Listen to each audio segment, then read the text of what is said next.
Hi hello कसे आहात सगळे. मी सीमा स्वागत करते माझ्या यूट्यूबच्या चॅनलमध्ये. आशा करते की तुम्ही मस्त स्वस्त आणि आनंदी असाल. तर आजचं माझं सकाळचं रुटीन शेअर न करता मी माझं रात्रीचं रुटीन शेअर करणार आहे. तर रात्रीचा माझा स्वयंपाक आणि मी रोज माझं किचन कसं आवरते ते आज आपण आजच्या व्लॉगमध्ये पाहणार आहोत. तर इथे आम्ही दोघी सासू सुना मिळून भाजी निवडत आहोत. तर सकाळीच यांनी भाजी आणून ठेवली होती. तर इथे मेथी आणि शेपूची भाजी दोघींनी मिळून निवडली आणि शेपू आता मला करायचा आहे म्हणून मी काय केलं, टोपामध्ये ही भाजी निवडून पाण्यामध्ये, या टोपामध्ये पाणी होतं, या पाण्यामध्ये लगेचच मी ही भाजी घालून घेतली. लागलीच मी मिरच्या वगैरे निवडून घेतल्या, देठं काढून घेतली आणि लिंबू, मिरची, कोथिंबीर हे सगळं सेपरेट सेपरेट करून पिशव्या व्यवस्थित पॅक करून ठेवल्या. म्हणजे आता आयत्या वेळेला लगेचच मला जी भाजी पाहिजे ती लगेचच मी फ्रीजमधून काढून बनवू शकते. आता ह्या भाज्या आता मी बाजूला ठेवते. तर पाण्यामध्ये मी ही भाजी शेपूची मी अशा पद्धतीने ठेवलेली आहे, म्हणजे 5 ते 10 मिनिटापर्यंत का होईना ह्या भाजीची सगळी माती पाण्यामध्ये निघून जाईल. 2 वेळा ही भाजी धुवून घ्यायची आहे मला.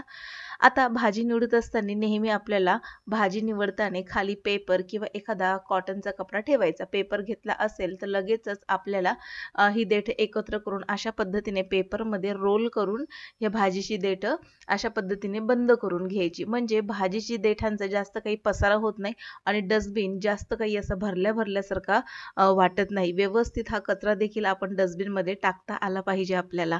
तर आता इथे मी सगळं झाडू वगैरे मारून घेतलं आणि आता इथे आलेली आहे मी किचनमध्ये. भाजी धुवून ठेवली, निथळत ठेवलेली आहे आणि आता इथे मी एका साईडला भाकरी बनवून घेणार आहे. तर आजचा माझा मेनू आहे वरण भात, शेपूची भाजी आणि गरमागरम भाकरी. तर आमच्या आई मला म्हणाल्या की तू इकडे स्वयंपाक उरक तुझा आणि तोपर्यंत इथे काय थोडीशी भांडी पडलेत तर ती मी उरकून घेते. तर म्हटलं ठीक आहे. तर मी इथे माझ्या भाकरी करते आणि इकडे माझ्या ज्या आई आहेत आमच्या सासूबाई, तर त्या भांडी घासतायत आणि भांडी घासता घासता खूप साऱ्या त्या त्यांच्या जुन्या आठवणी गावच्या लहानपणीच्या मला सांगतायत आणि छान वाटते त्यांच्या आठवणी वगैरे ऐकून. त्यांच्या एक गमती-जमती आणि गावी असणाऱ्या पद्धती, परंपरा भरपूर काही त्या मला सांगत असतात. कधी-कधी मला काही गोष्टी ऐकून हसू देखील येतं. पण असो, माझ्या या ज्या सासूबाई आहेत त्या शक्यतो गावीच राहत असतात. पण आता काही कारणासाठी त्या इकडे आमच्याकडे आलेल्या आहेत आणि ते कारण आहे, त्यांना झालेलं आहे मोतीबिंदू आणि त्या मोतीबिंदूचं ऑपरेशन करण्यासाठीच त्यांना खास इकडे बोलवण्यात आलेलं आहे. पण त्या ना गावी असल्या की त्यांना सतत असं मैत्रिणी वगैरे असतात. एकमेकांशी बोलणं, यांच्या मैत्रिणींच्या घरी जाणं, येणं, शेतात फिरणं असं सगळं चालू असतं गावी. पण शहरात आल्याबरोबर ह्या सगळ्या गोष्टी कुठेतरी थांबल्या गेलेल्या आहेत. कंटाळा येतो त्यांना एकाच ठिकाणी बसून आणि फ्लॅटमध्ये तुम्हाला तर माहितीच असेल, सगळ्यांची दारं वगैरे बंद असतात. जास्त काही कोणी आजूबाजूवाल्यांशी बोलत नाही आणि त्यामुळे त्यांना कुठेतरी कंटाळल्यासारखं वाटतं आणि मग म्हणून त्या आपलं मन रमवत असतात. कधी-कधी त्यांच्या गप्पा गोष्टी सांगतात, कधी-कधी आम्ही त्यांच्याबरोबर फिरायला जातो आणि कधी-कधी ते आम्हाला अशा पद्धतीने स्वयंपाकात मदत करत असतात. इतर कामामध्ये देखील मला भरपूर अशी त्यांची मदत होते. यांचं इतकं वय झालंय तरी देखील त्या व्यवस्थित शेती वगैरे करतात आणखीन. आम्हाला आणखीन शेती वगैरे करणं काही माहिती नाहीये. कारण की मी आहे शहरातलीच आणि शेती वगैरे माझ्या वडिलांकडे पण काही शेती वगैरे नाहीये. पण सासरी शेती आहे. त्यामुळे शेतीतलं बऱ्यापैकी आमच्या आईंना येतं आणि त्या एकट्या सगळी शेती हँडल करतात.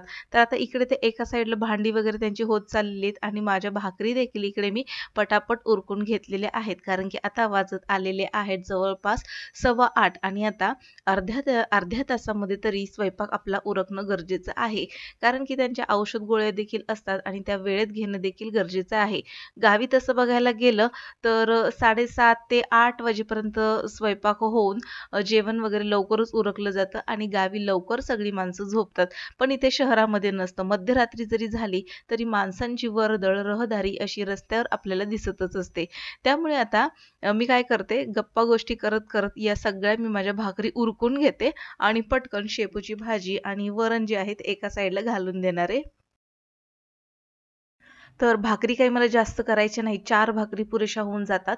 तर इथे मी पटापट भाकरी सगळ्या करून घेतल्या आणि आता पटकन एका साईडला मी भाजी करून घेणार आहे आणि एका साईडला कुकर करून घेणार आहे. तर या कुकरची ना मला इतकी मदत होते, झटपट जर मला काही रस्सा भाजी किंवा सुक्की भाजी किंवा वरण देखील बनवायचं असेल, तर मी पटकन कुकरमध्ये फोडणी देऊन टाकते. तर फक्त 5 ते 7 मिनिटामध्ये माझी भाजी, वरण वगैरे तयार होतं. तर आता इथे मी शेपूची भाजी फोडणीला घातलेली आहे, साधीच फोडणी दिलेली आहे. जसं की मिरची, कांदा, लसूण हे सगळं तेलामध्ये परतून घेतल्यानंतर ही जी शेपूची धुवून चिरून घेतलेली भाजी घालून घेतली आणि यामध्ये मी मुगाची डाळ घालणार आहे. बऱ्याचदा मी तुरीची डाळ देखील घालते आणि आता इथे कुकर देखील गरम झालाय. लागलीच मी या कुकरमध्ये वरणला फोडणी देऊन घेणार आहे. तर कुकर गरम झालंय, त्यामध्ये तेल देखील घालून घेतलेले आहे. तर आज काही मला भात वगैरे करायचं नाहीये, कारण की सकाळी म्हणजे दुपारी जो मी भात केला होता तो भरपूर असा शिल्लक आहे. त्यामुळेच मग मी इथे शेपूची भाजी, भाकरी आणि वरण असा मी बेत आखला होता.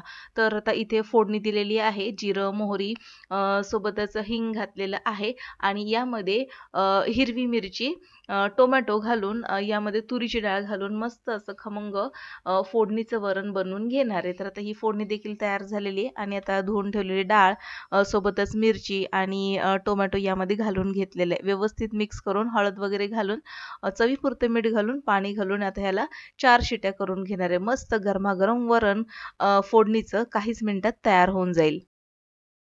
तर भाजीमध्ये देखील मी मुगाची डाळ आणि चवीनुसार मीठ घालून घेतलेले, व्यवस्थित मिक्स करून आता मंद आचेवरती ही भाजी शिजत ठेवणार आहे आणि तोपर्यंत कुकरच्या बाजूला शिट्या देखील होऊन जातील. आणि आता इथे मला किचनचा ओटा आवरून जे सिंकमध्ये थोडीफार काही जी काही भांडी पडलेली ती देखील घासून मला हा किचनचा ओटा लगेचच स्वच्छ करून घ्यायचा आहे. आता ही भाजी मी इथे मिक्स करून घेते, झाकण ठेवून घेते आणि लगेचच किचन ओटा आवरून घेणार आहे. कधीतरी अशी एखाद्या वेळेस हाताखाली कोणी मदत केली ना, तर खूप मोठं काम हलकं झाल्यासारखं वाटतं. कारण की सकाळपासून असंच काही आपण बसलेलो नसतो. सकाळपासून आपली कामं चालूच असतात. मुलांची शाळा, त्यांचे डबे, घरातले इतर कामं, सोबतच माझे होम ट्युशन्स. तर यामध्ये मी देखील थोडीफार थकून जाते आणि कधीतरी आमच्या आई जर आल्या ना, तर खूप मला बरं वाटतं. म्हणजे खूप त्यांची मदत देखील होते मला आणि छान वाटतं त्यांच्याशी गप्पा गोष्टी करत कामं देखील करायला. तर असं हे सगळं आवरून घेतलं किचनचा सगळा जो पसारा होता किचनच्या ओट्यावरती जी भांडी होती, तर ती सगळी मी बाजूला ठेवून घेतली आणि आता हा जो किचनचा ओटा काउंटर टॉप आहे आणि हा जो गॅस आहे तो मी आता ओल्या कपड्याने व्यवस्थित पुसून घेणार आहे. तर आज काही मी किचनचा ओटा आणि गॅस धुवून घेणार नाही, ओल्या कपड्याने पुसून घेणार आहे आणि यावरती स्प्रे मारून पुन्हा एकदा त्याला क्लीन करून घ्यायचंय. किचन क्लीनरने ज्यावेळेस ओटा क्लीन करतो त्यावेळेस ओटा ओल्या कपड्याने व्यवस्थित स्वच्छ करून घ्यायचा आणि मग पुन्हा एकदा किचन क्लीनरचा स्प्रे करून पुन्हा एकदा ओल्या कपड्याने हा किचनचा ओटा, गॅस आणि ही जी पाठीमागची भिंत आहे गॅसच्या पाठीमागची त्याला देखील स्प्रे करून व्यवस्थित हा पूर्ण किचन आपल्याला साफ करून घ्यायचा आहे. म्हणजे किचन छान असं धुतल्यासारखं लख्ख असं दिसतं. म्हणजे कुठेही डाग किंवा तेलकटपणा आपल्याला जाणवत नाही हा स्प्रे केल्यामुळे. आता हा स्प्रे जर नसेल तर तुम्ही साधंच एका स्प्रे बॉटलमध्ये पाणी, थोडंसं व्हिनेगर आणि लिक्विड सोप घालून हा तुम्ही स्प्रे तयार करू शकता. आता हा किचन सोटा क्लीन झालेला आहे. आता सिंकमधली भांडी देखील पटकन लगेचच मी घासून घेते. असं बऱ्याचदा होतं, की काही कामामुळे आपण काय करतो, एक-एक, 2-2 भांडी किचनच्या सिंकमध्ये ठेवून देतो आणि बघता-बघता हा जो किचनचा सिंक आहे पूर्णपणे भांड्याने भरलेला असतो. त्यामुळे काय करायचं, स्वयंपाक झाला की लगेच स्वयंपाकाची भांडी लगेचच घासून घ्यायची आणि जेवण झाल्यानंतर देखील किचनचा ओटा पूर्णपणे आवरून किचनची जेवलेली जी भांडी आहेत आणि थोडीफार काही किचनची 1-2 भांडी पडलेली असतील, तर लगेचच आपल्याला ती क्लीन करून घ्यायची. म्हणजे जास्त काही भांड्याचा ढिगारा पडत नाही आणि ह्या ढिगाऱ्याकडे बघून आपल्याला कंटाळा देखील येत नाही. तर आता स्वयंपाक करत असताना खाली मी भाजी ठेवलेली आणि बऱ्यापैकी भाजीचा कचरा अशा प्रकारे किचनमध्ये पडला होता. तर मी काय करते, रात्रीच हे किचन पूर्णपणे झाडून घेते आणि सोबतच सगळ्या रूम देखील झाडून घेते. बऱ्याचदा असं होतं, की आपल्याला सकाळी खूप घाई असते आणि अशा घाईच्या वेळेस काय करावं, आपल्याला थोडंफार गोंधळ उडतो अशा वेळेस. तर काय करायचं, रात्री किचनचा ओटा पूर्णपणे क्लीन झाल्यानंतर सगळ्या घराला झाडू मारायचा म्हणजे सकाळी उठल्याबरोबर तुम्ही तुमची महत्त्वाची कामं करून लगेचच लादी वगैरे पुसून घेऊ शकता. तर अशा पद्धतीने ही शॉर्टकट टिप आहे. कधी-कधी मी ही टिप स्वतः देखील करत असते माझ्यावरती आणि यामुळे काय होतं वेळ वाचतो आणि किचन आणि पूर्ण घर देखील आपलं स्वच्छ दिसतं. तर फ्रीज ना माझा जास्त मोठाही नाही, मध्यम आकाराचा फ्रीज आहे. तर बऱ्याचदा मी असं बघितलेलं आहे, की भाज्या वगैरे चिरून वेगवेगळ्या डब्यामध्ये ठेवून मिरची, टोमॅटो वगैरे सेपरेट ठेवून त्या फ्रीजमध्ये आधीच थोडीशी जागा असते आणि त्यामध्ये आणखीन आपण प्लास्टिकचे कंटेनर ठेवून ती जागा पूर्णपणे पॅक करतो. तर अशा वेळेस मी काय करते, या भाज्या ज्या आपण मार्केटमधून ज्या आणलेल्या असतात ना, त्या पिशवीमध्ये असतात. भाज्या व्यवस्थित निवडायच्या, त्याची देठे वगैरे सेपरेट करून घ्यायची आणि या भाज्या वेगवेगळ्या प्लास्टिकच्या त्याच पिशव्यांमध्ये व्यवस्थित पॅक करून गाठ बांधून त्या ट्रेमध्ये व्यवस्थित ठेवून घ्यायच्या. म्हणजे जास्त काही जागा लागत नाही आणि फ्रीजमधली जी काही जागा असते ती आपल्याला वापरायला मिळते. तर आता इथे मी भाज्या ठेवून घेतल्या आणि हा जो पूर्णपणे भांड्यांचा जो ट्रे होता तो पूर्णपणे भांड्यांनी भरून पडला होता. तर ते पटकन भांडे आता मी लावून घेते. पूर्णपणे पाणी निथळलेलं आहे.